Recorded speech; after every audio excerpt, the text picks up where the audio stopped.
Hello everyone, and welcome to my Week 6 Teambuilder video against Jeff9101 in the Boston Buzzwoles. He has a team of Lando T, Slowbro, Cobalion, Venusaur, Ambipom, Claydol, Tyranitar Mega, Togekiss, Jolteon, Sableye, and Volcarona. So this week I'll be bringing a team of Archeops, Lando I, Lantern, Celesteela, Greninja, and Altaria Mega. So first up on my team is the Archeops, which he has a very hard time switching into. His flying resists are Tyranitar and Jolteon. Jolteon takes over half from an acrobatics, and Tyranitar gets U-turned on extremely hard, which gives me momentum. And if it's slow enough, it will just die to an earthquake. It also can't live, or it can't have any tech on it. It can't be, say, a Shuka or a Tanga or a Choice Scarf or anything like that. That would throw me off.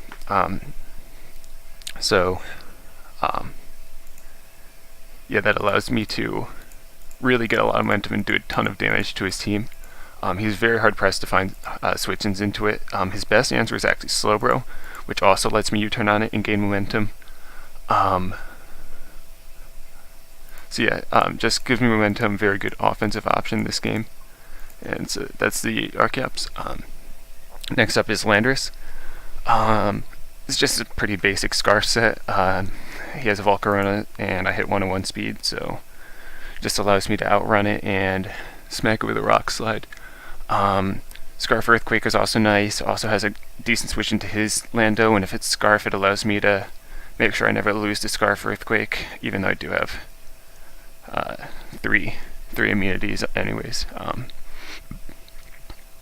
But it does keep me safe from that. I can always HP Ice Scarf Lando if I need to, or even regular Lando for that matter. U-turn gives me momentum, and Earthquake allows me to hit the Tyranitar and other things very hard. So yeah, pretty basic set. Next up is Lantern, and Lantern is really nice this matchup. It comes in on his Slowbro reliably, which is good, because Slowbro is going to be a pain in the ass for my Archeops to deal with, but I am going to be able to U-turn on it and get momentum. And this Lantern guarantees me momentum in my favor, because when I click Volt Switch against a Slowbro, either he takes massive damage, which he doesn't want to do on a Slowbro, or he switches out likely into something like Venusaur or something. If he goes into Venusaur, that allows me to get my Archeops back in and start doing even more damage. But if he goes into, say, Lando, to block the Volt Switch, which is a risky play because I am a Water type, I am packing the Shuka to eat up that Earthquake and kill him with an Ice Beam at enough max special attack. So my Volt Switches really pack a punch, and my Ice Beam is guaranteed to kill Lando. Rest and Sleep Talk, just so that after I kill a Lando and I come in on Slowbro again, I can get all my health back. Other than that, like, things he could also switch in are the Claydol, which would actually be a bit annoying, but I still have the Shuka for it, and I probably beat it one-on-one just because it's not doesn't get recovery, and it's not super strong, but I can Ice Beam that too. I can also Ice Beam the Venusaur coming in if I feel it's necessary, and the Jolteon can come in on the Volt Switch, but the Jolteon is never beating this, because Lantern's too fat, and I'm immune to its only stab, and I have recovery. So Lantern's very hard for him to deal with, and will likely be able to lure in his Lando and take it out. And if nothing else, just be a pain in the ass for him and give me a lot of momentum. Next up is my Celesteela, which is more just a defensive pivot this game. It allows me switch-ins to Landorus and his Venusaur. I have safety goggles just so that I don't have to deal with sleep powders, because sleep powder is annoying. Leech Seed just to get myself recovery, because Celesteela needs Leech Seed to keep itself healthy through the game. Toxic to deter setup and punish certain switch-ins that I can't do with damaging moves. Air Slash once again because his flying resists are limited, and Heavy Slam just because Heavy Slam and Air Slash form pretty good coverage against his entire team. Very little comes in against that, if you see.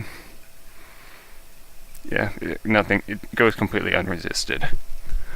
I have enough defense so that I'm never 2-hit KO'd by Mega T-Tar, Adamant Stone Edge, and the rest thrown into special defense, so that'll allow me to take things like Air Slashes from Togekiss, possibly a Fire Blast if I need to from it, Slowbro Scalds, HP fires from a Venusaur if I need to, things like that. Yeah, just mainly a pivot into Venusaur and Lando. Next up, the reason I need a good pivot into Venusaur is the Greninja, which, much like my Archeops, has a very hard time switching into outside of Venusaur. And Venusaur does take a little bit under half from Ice Beam if he maxes out Spit F, which I am assuming he will, because if he doesn't max out his Spit F, then he's going to have an extremely hard time dealing with Venusaur. But if I have a pivot into Venusaur, that makes my life a lot easier. But he's very hard pressed to find Hydro switch-ins if Venusaur goes down or gets shipped, or if I'm able to put it into range of Ice Beam, or even a range of double Ice Beam and make the prediction.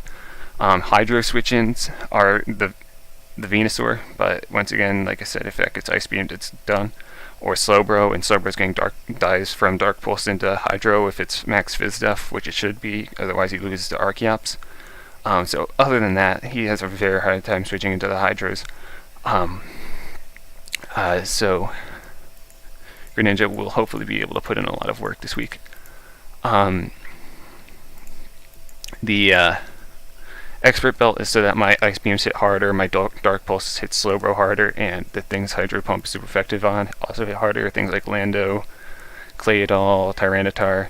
I don't want to sacrifice my HP if I don't have to, but a lot of the things I'm trying to hit are super effective anyways, so that's good. U-turn is just so I can click it against the Venusaur and get a little bit of chip and ease prediction.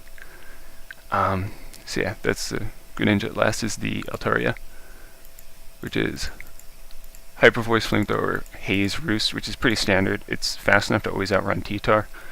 It's my primary answer to both its T-Tar and its Volcarona, and since they're both setups threats, I have Haze.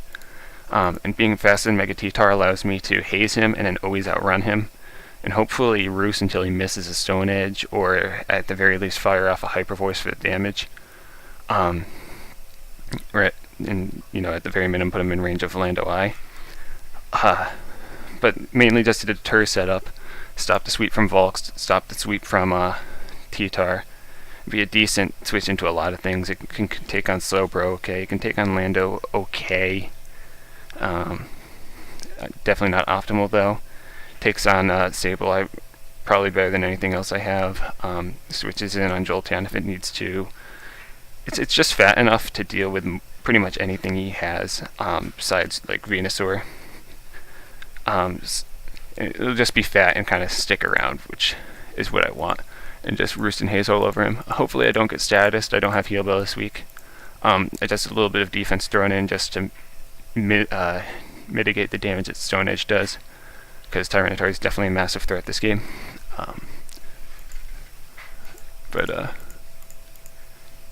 Yeah, that's the Altaria set. Flamethrower to hit the Venusaur, and max HP. Just to take hits in general as best I can. And that's the team for this week, and hopefully he's able to pull out the win.